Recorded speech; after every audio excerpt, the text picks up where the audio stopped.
Mr. Shorten. Meet Gavin, the real tradie. G'day, Gavin. Now you've got your chance. You've got Bill Shorten right in front of you. Now, what are the real issues you want to get to? Oh, look, we all seen the commercial. It was a good laugh, wasn't it? It was funny. It was a good laugh. Not all of us can wear a nice fancy watch. Yeah. Now, firstly, if I may, at this point, Gavin, sorry to interrupt, but Mr. Shorten, let's not dodge the bullet. Let's talk about decent toilets on sites. Oh, yeah. For Yeah, sure. well, I used to organise some construction sites. When the toilets block up, that interferes with productivity. Yeah, and as you say, the job's not finished, all the paperwork's done. And Guys, that's what they say. I remember once I went out, I was looking after construction blokes on a pipe laying barge in the Timor Sea. It was a French vessel. I don't think they were used to Australian construction workers. They had 4 satellite phones and 30 toilets. It was just interesting. It was just that's what the French had learned was good for construction, but we insisted on a few more satellite phones.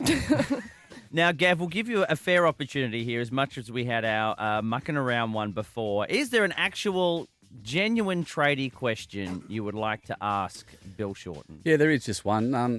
I'd just like to find out, is there any more opportunity for growth in apprenticeships in the Central West and past the Blue Mountains? Because at the moment, there's very minimal.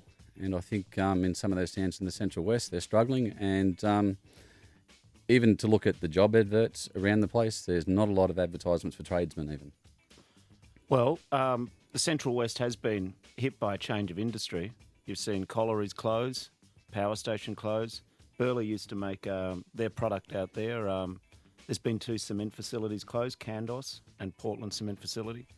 What that means is there's fewer blue-collar manufacturing jobs and mining jobs, which means there's less opportunities for apprenticeship. In the last 3 years in Australia, I've got to say under the Liberals, 415,000 apprenticeships have shrunk to 295,000. So there's a problem. The current government are not on top of it. What they do is they loan apprentices money. Young people don't want debt. But so what we've said is that we'll provide $3,000 for young apprentices to help get their tools. Mind you, it's in milestones, so they've got to complete each year of the apprenticeship. Secondly, we've proposed 10,000 new pre-apprenticeship places so that not everyone who's at school wants to go to university. So what we want to do is give them a taste of what it's like to be an apprentice, working in a trade, so we get them ready. We found that there's a big drop-off rate as people start apprenticeships, but people who do these pre-apprenticeship courses, bang, bang, bang, they go the distance.